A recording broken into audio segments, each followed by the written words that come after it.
It's no secret, America is in decline. From crumbling bridges to underfunded schools, the country is slowly falling apart. But on the world stage, too, the US is losing its once invincible aura. From retreats in Afghanistan to embarrassing failures against Yemen, Washington does not seem to hold the same power it once did. And this past week's presidential debate was an embarrassment for the world superpower. Yet, even as it loses influence, it is attempting to crush the rise of China and stymie Russia, risking nuclear war in the process. Now, Washington is also supporting a very unpopular war in Gaza by backing apartheid Israel in its genocide. I have here today someone who saw imperial US foreign policy firsthand from the inside. Lawrence Wilkerson is a retired US Army colonel who served as Chief of Staff to Secretary of State Colin Powell. In recent years, however, Wilkerson has become a strident critic of US foreign policy. Thank you so much for joining us today. Thank you for having me. So let's start with a big question. Is the United States in decline on the world stage? And do you agree with my introduction? Actually, I agree with just about every word of it. I think it's clear to at least half the world now, some 4 billion people, if not more, that the United States is not the power that it once was. Reputationally, because of things like state-sponsored torture and now state-sponsored genocide, our reputation is in tatters in the world. I had one legal scholar whom I worked with in Sicily many years ago on international criminal justice tell me, Larry, you no longer have a reputation. You are not the stalwart supporter of international criminal justice, international criminal law, international law, period. You are an agent for chaos in the world. Those were his words. And when you talk about history and the history of empire in particular, I've just finished reading for a second time Peter Farrakhan's book, The Silk Roads, which is a marvelous chronicling of all the empires, or many of the empires throughout history, the Persian, the Eastern and Western Roman Empire, and so forth. And what you find in that history, of course, are examples of precisely what's happening to us today. The things that are occurring with us with modern accelerated rates, if you will, happened in the past to the Romans, to the Persians, to all manner of other people. It's just the nature of empire that when you start declining, you reinforce failure again and again and again. It's a weakness of military operations in particular, but of diplomacy and foreign policy, security policy in general, that when you start losing, you reinforce the loss. Look at Ukraine. We are reinforcing what is clearly a defeat for NATO and for Washington and for London, Washington's poodle in particular. And yet we're reinforcing. We're sending billions of more dollars. We're trying to steal Russia's money to send it to the Ukrainians. And look at Gaza. We reinforce there when we're losing there also. We reinforced in Afghanistan for 20 years, and in Iraq, we lost there. So one of the great signs of declining empire is consistent and constant reinforcement of strategic failure. And that's our major move in the world today, is reinforcing our failures. You run out of means to do this too, as we're doing right now in the Red Sea. I just read an article about Eisenhower, the major U.S. aircraft carrier in the Red Sea. The troops have been there so long. They've not been home. They've not seen their families. There's no sign of Eisenhower being relieved. The deployment is excessive, to say the least. And every day they get to see the Houthis shooting deadly missiles and flying deadly drones over their aircraft carrier. So it's not a great place to be. At the same time, you've been there way too long. Can you give us examples from within the military that indicates the U.S. is indeed in decline? Most dominant way right now that troubles me as a military officer, a military professional, is we cannot recruit people for our armed forces. The Army, the Air Force, the Navy have all for 2 years now been thousands short of their recruiting goals. the propensity to serve amongst American draft age people, 18 to 24, is down to 9%. So there's no relief in sight. The demographic behind that 18 to 24 demographic is 15% smaller than that demographic. So that means you're not going to have young people in the future to recruit to the numbers that you need. In the reserve components, which are the heart of the military ability to mobilize and to go to war, we're even shorter, 30 to 33% short on recruiting goals in the reserve components. So let's just put that in layman's terms. If the United States were to go to war with Russia or China today, we would lose badly. We would lose badly. We do not have the mobilization capability.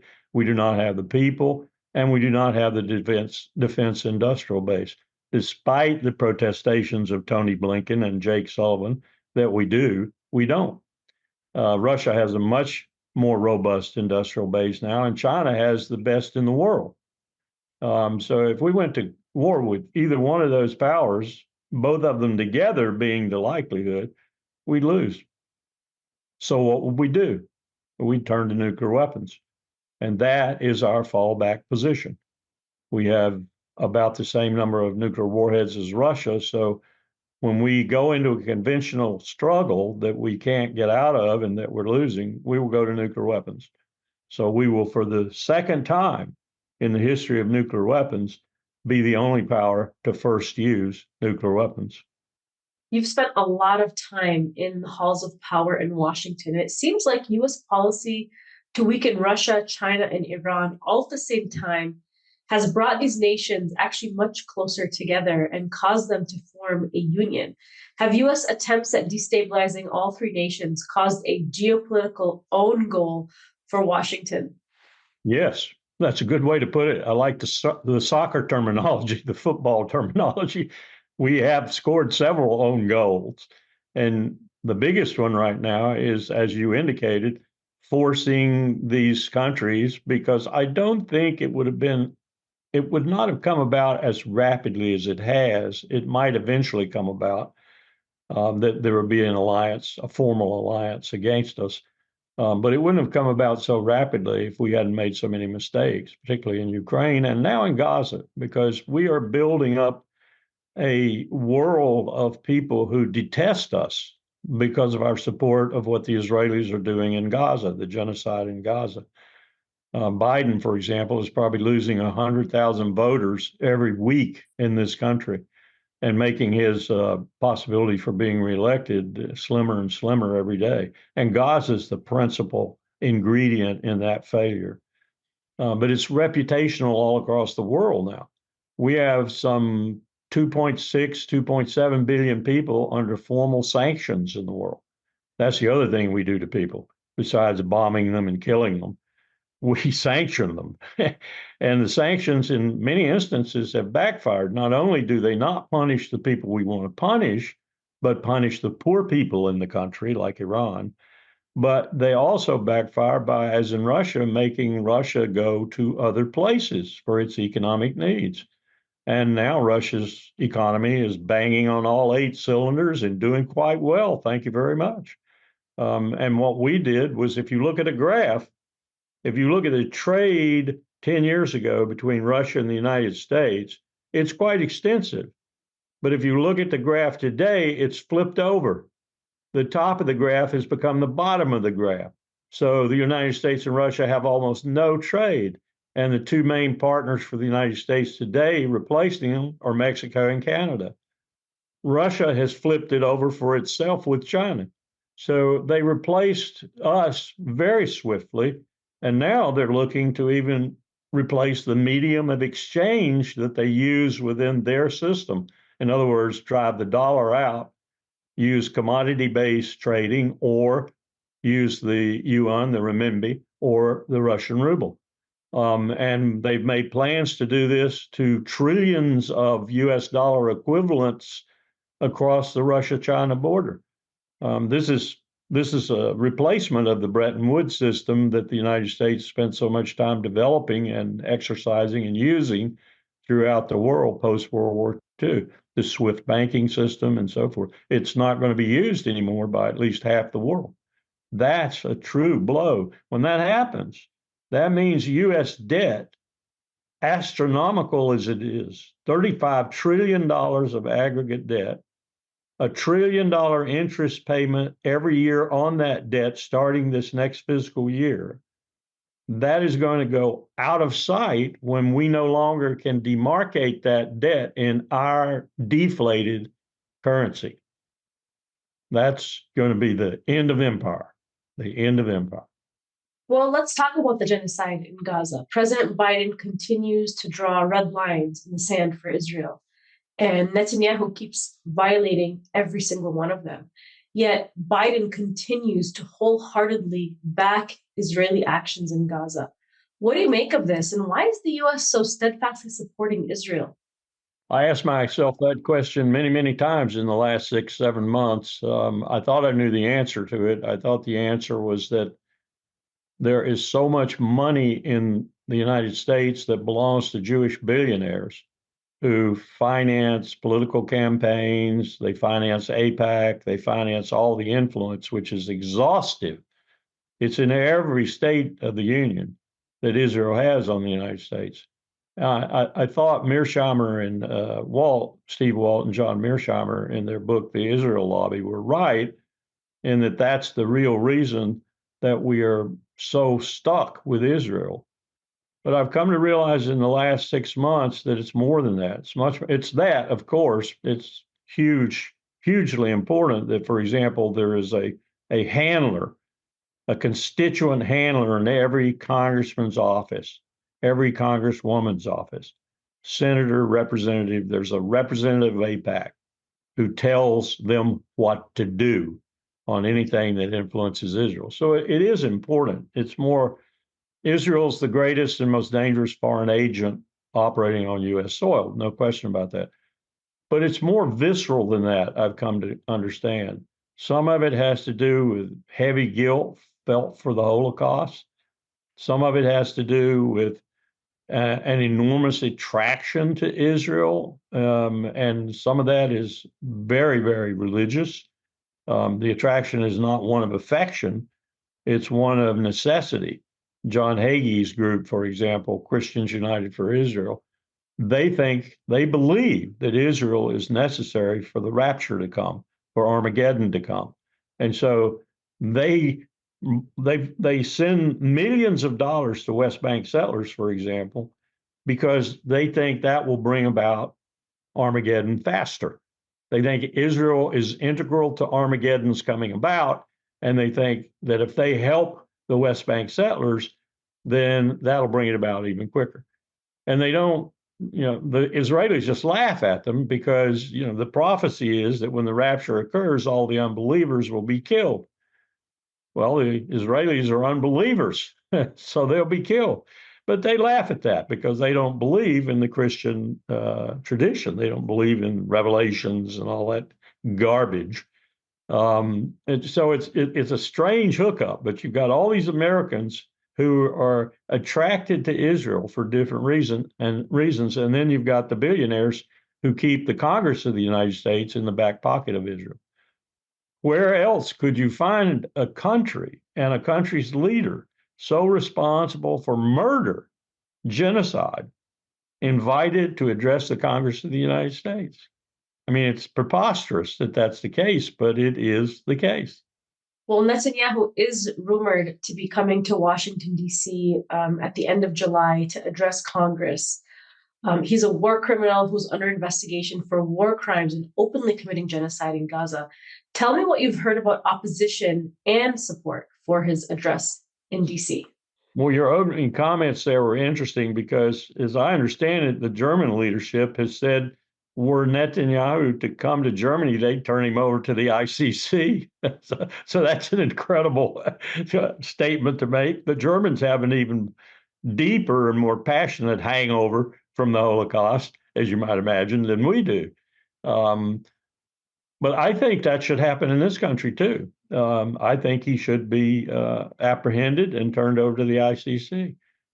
What's going to happen, I hope, is as I heard in New York City this past weekend, people may get a movement together, sort of like Martin Luther King's March on Washington, if you will. That's the way they were talking, and bring hundreds of thousands, if not millions, of Americans to Washington and ring the Congress and refuse Netanyahu access to the Congress. Now, they would be incapable of doing that if congressional leaders and congressional Capitol Police were intent on getting him in there, because there are underground passages and such where only they have access and only they can use. So they could bring him in. But that would be one hell of a statement to make, and it would make the press, of course, even the poodle mainstream media, which usually sings Washington's tune all the time, New York Times, Washington Post, and all the cable television networks. But it would be a statement that would resonate all across the country if millions of Americans said, Bibi, stay away from our Congress. I would support that. I would march on the Congress if they would invite me. There has been very strong worldwide condemnation of Israeli actions, but the US keeps blocking any organized response to them and holding Israel accountable in bodies such as the United Nations, giving Israel the diplomatic cover it needs to continue this genocide. Is American support for Israel harming the US internationally? And what are the consequences of such enthusiastic support for this genocide? Absolutely the case.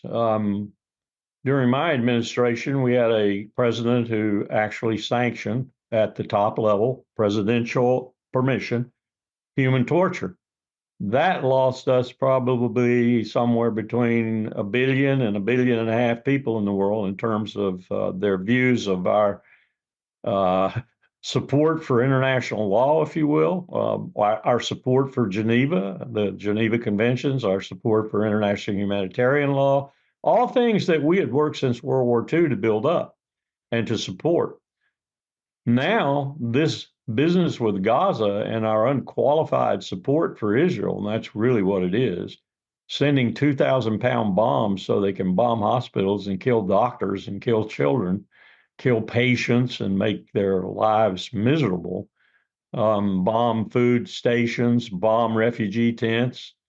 That's taken another billion from us, probably. So you see the movement towards the BRICS, for example, and you see India, probably the most important aspirant country in the world right now, not China, India, already outstripped China in population. India is the most populous country in the world now.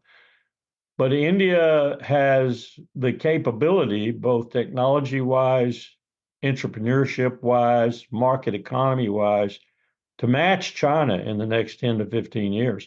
Were India to move out of its more or less neutral phase right now, and it's looking more and more every day like they might be thinking about this, and move more into the orbit of the BRICS in general, it'll always have a problem with China because they're still fighting on their border.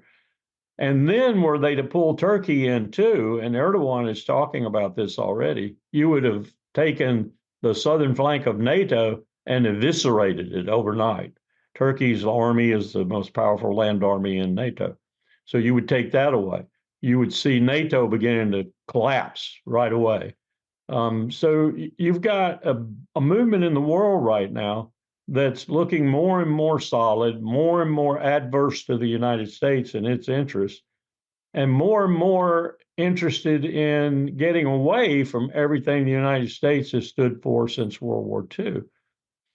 That's really not something the United States can stop. And we're doing everything to deepen it and to make it more serious every day of the week. This is, as we said at the opening, this is the way empires in decline act. And we're sort of following the script as if it were a Hollywood movie. I mean, like you've insinuated, Israel appears intent on expanding the attack on Gaza into a wider regional role, which it hopes that the US and NATO will help with. What do you think the prospects are for this scenario? Netanyahu's in real trouble, politically and otherwise. Of course, he's been in political trouble for a long time. That's one reason he formed what he formed as a government and invited Smotrich and Ben-Gvir and other Nazis into his administration. But he's in trouble. He's in big trouble because he's hoist upon his own petard. It's burning. The fuse is burning, and he's got it in his hand, and it's composed of the war cabinet, which now he's disbanded, his government, which he's going to quickly have to disband, I think, the Kud. And he's got this problem with his own personal situation, whereby if this happens, he's going to jail, probably. So you're right. He wants now, he's not defeated Hamas. If anything, Hamas has defeated him. He wants to elongate and widen the war so that it, as you intimated, will pull the United States in and get him off of this untenable position he's put himself in. And the most likely prospect is Hezbollah. Nasrallah, head of Hezbollah, does not follow Iran's orders to the letter. He's got his own strategy, his own disposition, his own desire to not cause Lebanon further destruction. So I don't think he wants Hezbollah to be in a war with Israel. They've exchanged a lot of fire, and now we've got 70,000 Israelis who've had to move off the border. And incidentally, many of them are now voting by leaving. Israel has lost a lot of people since this war started. Interestingly, many of them are going to Germany. So he will keep prodding Hezbollah. He will keep attacking Hezbollah. He will keep bombing in Lebanon until he provokes a wider war. And his hope here, of course, is that not only does the United States help him with taking out Hezbollah, but ultimately going after Iran. That's his ardent dream, is to get the United States to do Iran for him. Those are his words in English. The U.S. will do Iran for me. He's wanted that for a decade plus, and now he thinks, I think, that he's probably closer to that than he's ever been. Not only that, the IAEA has released information. They still are looking fairly closely at Iran's nuclear program, and they've released information that indicates Iran has enough enriched uranium now for at least 3 bombs. They have not moved to make a bomb, at least as far as we know, but they have enough uranium to make 3 bombs. Now, Netanyahu is quoted previously as saying if he ever found out they had enough uranium for 1 single bomb, then he would attack. But he knows he can't win if he attacks. In fact, he would probably be defeated. So he wants us to do it for him. I've got news for him. Were we to do it, we would probably be defeated too. I don't think, I've said this before, I'll say it again. I said it 2 years ago. I said it 18 months ago, 1 year ago. I don't think Israel will be a state in the next 20 years. I think Israel will disappear. And I want to talk about that famous prediction of yours. We've all heard you say it, that Israel will not exist as a state within the decade. What have you meant by that? And do you stand by that prediction? You will either have a state that becomes a true liberal democracy, has a capital in Jerusalem, and has inevitably, biology will not allow otherwise, and the right of return will not allow otherwise, a majority Arab population. That will not be Israel. That will not be a Jewish state. It will be a liberal democracy in the region of Palestine, and its capital will be Jerusalem. And it might go from 14 million to 25 million overnight as the right of return is exercised. Maybe more Jews will come too. I doubt it, because they will not feel very secure, initially at least. If it's a successful liberal democracy, then you might build the Jewish population back up too. But what's its title going to be? I don't know what its title is going to be. Palestine, Israel, I don't care what its title is, but it will be a true liberal democracy. All its citizens will be welcome. That could happen. It's very unlikely, but it could happen. And the state would preserve itself, not as Israel, not as a Jewish state. We were going to put a billboard. We, the Israeli Palestinian Confederation, had spent $30,000. We were going to put a billboard up in Tel Aviv. We were scheduled to go put it up right before October the 7th. The billboard said, A Jewish state is not good for Jews. It was true. It is not good. As many Israelis have said in the past from 1948 forward, if we are a Jewish state, we will be killing people over and over and over again. If you're a liberal democracy, you're not a Jewish state. It's impossible to be that. So that's one way it could disappear. The other way is through war. Right now, the IDF would never admit this, but right now the IDF is losing. It's losing to a ragtag bunch of Hamas and other fighters scattered across the Levant, some in Yemen, some in Lebanon, some, of course, in Gaza. It's losing. It's losing. If you even look at the casualty rates that are being reported, and they're off by a large margin, both sides they're off. But if you look at those rates, they're nothing like they were in the past. In the past, you would kill 40 Palestinians for every Israeli, or 400 Palestinians for every Israeli, or 4,000 Palestinians for every Israeli. That's not happening now. It's not one for one, but there are a lot of IDF soldiers dying and being wounded. So you could be defeated militarily. If you had Egypt pick up and suddenly find some courage, if you had Jordan pick up and suddenly find some courage, if you had other countries pick up and suddenly find some courage, even Bashar al-Assad in Syria, Israel could go fairly rapidly. If Erdogan decided he was going to march down the narrow strip of land from Syria to Lebanon to Israel and destroy the IDF, he could do it in probably 6 weeks.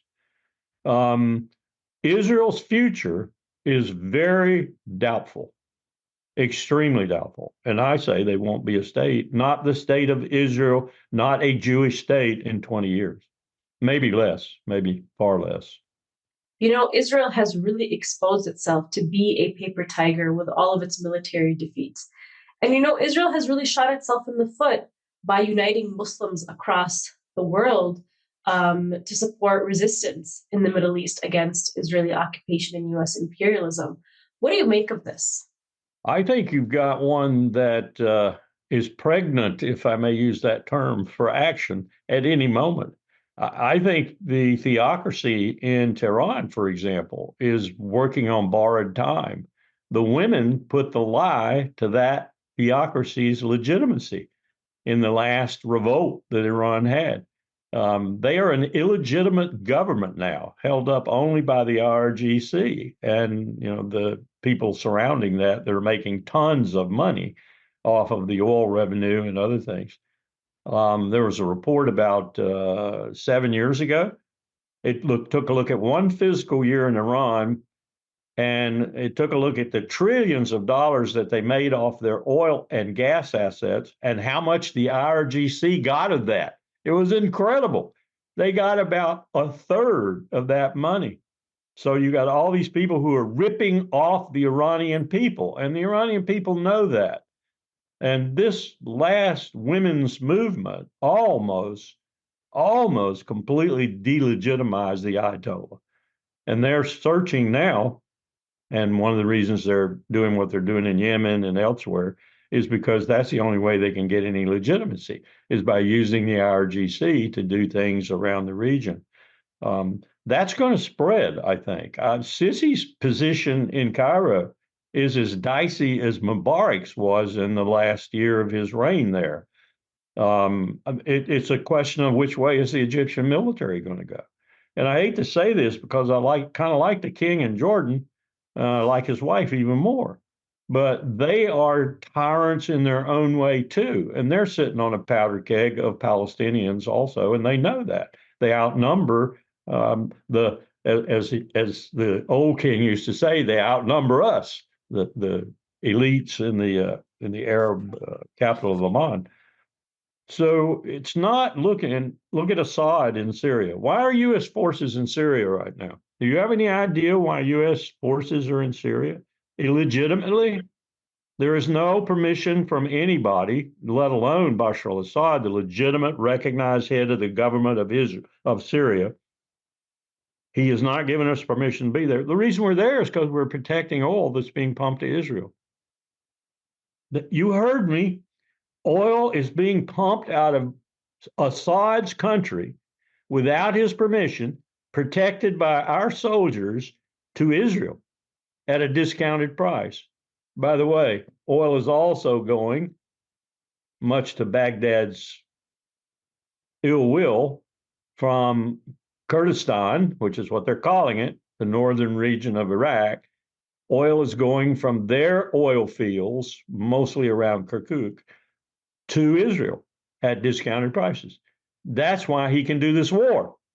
That's why he's got such a booming economy before the war, because he's getting all this oil from places he shouldn't be getting the oil from. He was getting it from Saddam Hussein's UN Oil for Food program through Mark Rich, who was a scandalous supporter of Israel and got put in jail for his black market activities. And then Bill Clinton, in an ignominious act, pardoned him in the last hours of his second administration. This is how Netanyahu built up his power in Israel. And it's how he got the Jews to be on his side in Israel, because the economy was booming. It's still booming to a certain extent, given the war going on, but he's managing this war because he's getting oil from Syria and oil from Kurdistan. Nobody knows that in America. Nobody talks about that in America. I bet you half the Pentagon doesn't know that, but that's what's happening. And when that goes away, Israel goes away, or its economy goes away, that's for sure. So give Bashar Assad back his country and give Baghdad back prerogatives over the northern portion of its country called Iraq, and that goes away. So it's a very tenuous situation for Netanyahu in particular, but for Israel in general right now. Well, some people may disagree with your assessment of Iran's theocracy not having organic local support, especially considering many of the pro-woman protests you were just referencing to were hijacked, were infiltrated, and even organized by Washington paid actors. And the Western media here boosting the protests internationally in an exaggerated way based on our reporting here at MintPress.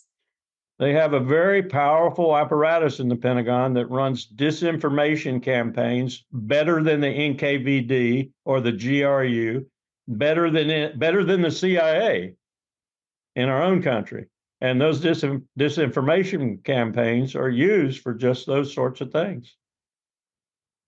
It was very much to their advantage, they thought, to have people think that the real reason there was turmoil in Iran was productive of our activities.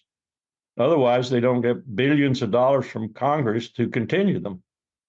You've mentioned Yemen a few times, so let's talk about Yemen. What is your assessment of Yemen's resistance to U.S. and Israeli colonialism? I mean, this is the poorest country in the Middle East that has endured decades of war. And yet this country has united for Palestine and enforced a very successful Red Sea blockade. It's a strange juxtaposition that they find themselves in. Going back a few years, I was part of the effort in this country to use the War Powers Resolution in our Congress to get the United States out of Yemen, to stop our support for Saudi Arabia and the United Arab Emirates and the others who were in the coalition in the beginning from pursuing their war, because using our intelligence, using our fuel, using our bombs and such, they were having a field day killing innocent civilians.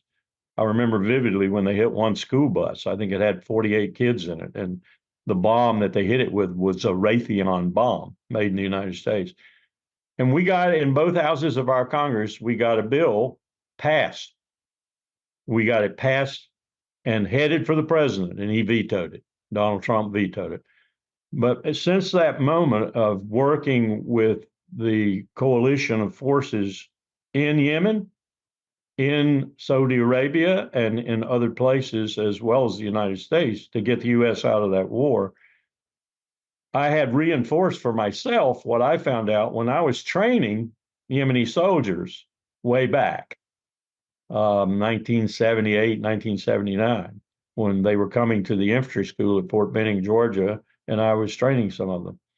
And I remember vividly what they kept telling me over and over again, and that was the North and the South in Yemen were some of the meanest, meanest goat herders in the world. That they were tough, tough, tough, and they didn't brook any opposition. You may recall when they had they had civil war going on almost the entire time, but the North fighting the South fighting the North, and different governments in different places. So you let them loose with this war that was pursued ruthlessly against them by the Saudis and the Emirates. Emiratis got out of it after a while because they saw it was turning bad for them. You let that happen for as long as it has, and you have built up a core of really tough, tough fighters. And all of a sudden, you give them Gaza, and they become the only other entity, really, other than Hamas, that's truly effectively fighting what they feel are the supporters of Israel in Gaza. I love the way they differentiate the ships that they go after in the Red Sea, because they don't want to go after someone who's not supporting that conflict. They're going after the ships of the people who are supporting that conflict. Sometimes it's hard to discriminate, but these are clever people. And they are brave people, very brave people. I would not want to be on the other end of fighting the people in Yemen. The Saudis have found that out, and the Emiratis found that out. The little Sparta, they call themselves in the UAE. Well, they're not Sparta anymore. They got kind of handed their rear ends in Yemen. So it's not surprising to me that they're recalcitrant and they're fighting back, and that they are amongst the only ones who are. Tough people, in other words. Colonel Wilkerson, you were in the thick of the action during the Bush administration in the lead up to the US invasion to Iraq. Talk to me about who the Bush era crazies were, or the most dangerous people you encountered during your time there. And are they still here today pushing for war? Absolutely. The neoconservatives are still with us. Before I go more into that, let me just something I forgot to say with regard to Yemen. Right now, Al Qaeda in Yemen is the most vibrant terrorist organization, once again, on the planet, even more so than ISIS K. Although I saw today a report where ISIS K is planning on attacking inside the United States. Reminded me of, 2001 when George Tenet's hair was on fire and we were going to have an attack in the United States. But Al Qaeda in Yemen has increased its recruits, increased its training, and is now looking out. So watch out, Empire. Watch out, Europe. Watch out, United States. And these people are part of the reason this is happening, these neoconservatives. There are people like Victoria Nuland, like John Bolton. There's a host of them. Some of them are Jewish Americans. Many of them are Jewish Americans. Jewish Americans who had responsibility for the war with Iraq in 2003, like Doug Feith, Undersecretary of Defense for Policy. They're still with us, and they're still pushing an agenda of America must kill everyone in the world who opposes it. That's their bottom line agenda. We must bomb or bayonet or rocket every little country, every big country, every medium country that opposes us in the world. Diplomacy won't work. We have to go after them with our military and our sanctions. That's their philosophy. That's the way they operate. And they're still with us, and they're still influencing Joe Biden's administration. You get rid of Victoria Nuland, and three more appear. Well, they say a tiger is most dangerous when it is wounded. Does U.S. imperial decline make it more dangerous to other states? Are they more likely to lash out or try some military Hail Mary to survive? Absolutely. And I'll quote to you the former leader of the National Assembly in Cuba, Ricardo Alarcon, who said to me one day, Larry, even a dying elephant can thrash a lot of grass. And he's right. We are a dying elephant. And as we die, we will thrash a lot of grass. I'm afraid, very much afraid, now that Putin has made overtures to Cuba, that it may be coming home to Cuba again, that we may wind up thrashing a lot of grass in Cuba. You may have heard the president of Cuba and the foreign minister of Cuba recently saying, Mr. Biden, do you want another Haiti? Do you want another Haiti? This was after our CIA helped stir up the mess in Santiago de Cuba, which was genuine protests over electricity, water, food, because Cuba is really a basket case now because of our blockade and because Venezuela had to stop sending heavy fuel oil. And they are really having problems, and they had some genuine protests, and what we did was stir them up. So here's the president saying to Biden, do you want another Haiti? That's what you're going to get. And now we have Admiral Gorshkov, a frigate, Russian, in Port Havana. We have a Russian nuclear submarine in Port Havana. So a little bit of if you can do it, I can do it too. Putin to Biden.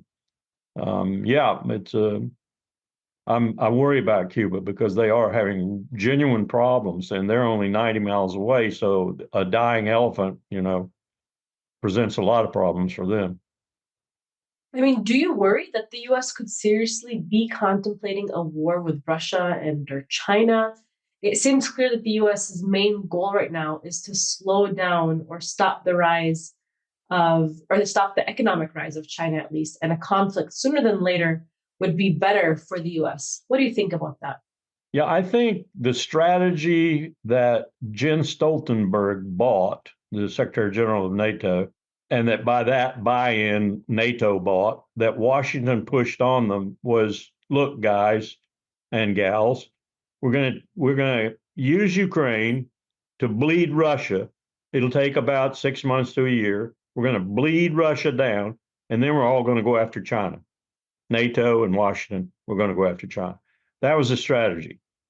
I think that's been severely hampered now because they are not bleeding Russia. They keep saying they are, but they're not. Russia's economy is going bang, bang, bang. And this appointment of an economist to be the new defense minister for Russia was a very smart move, because now what Putin is doing is he's using the industrial base that he's revived and made fairly powerful to go even further, maybe from 6% of GDP to 8 or 9% of GDP applied, so he can fight NATO. So their idea that they were going to weaken Russia and then go get China is totally, totally gone now. If it's not, they're stupider than I think. So what are they going to do now? They're going to have to sort of slide off Ukraine after the elections and concentrate on China. What's keeping them from sliding off Ukraine right now and doing China is Gaza, which has weakened us in particular majorly, because we've used so much of our armaments to rearm Israel each time it goes through a bunch of munitions. So I don't know where the strategy is now. I know that they're staying with Ukraine so Joe can get reelected. And I suspect after the election, we'll see a different approach to Ukraine. But then the ultimate aim is to go after China. And I don't know what that means except loss. And that loss will present us with one choice. When China sinks 3 or 4 aircraft carriers, when China beats us in the South China Sea, when China takes Taiwan by force, I don't think they're going to do that. But if we force them to, they might. Then we'll go nuclear. And then the world loses. The world loses badly. Every former government official turned, government critic has been sounding the alarm about nuclear war, that we are closer to nuclear Armageddon than ever before. And it's really terrifying. Tell me more about this. Well, I still work with some people who are what I would call nuclear weapons experts and nuclear war experts from the old Cold War days. They're in my age group now, but they think we're closer to an exchange than we've been since 1949, when the Soviets exploded their first bomb. They think we're closer than we were in Berlin in that hot summer of 1961 when they built the wall, and closer than we were in October 62 with Cuba and the Cuba Missile Crisis. Well, thank you so much, Colonel Wilkerson. We hope to have you on again soon. Thank you for having me.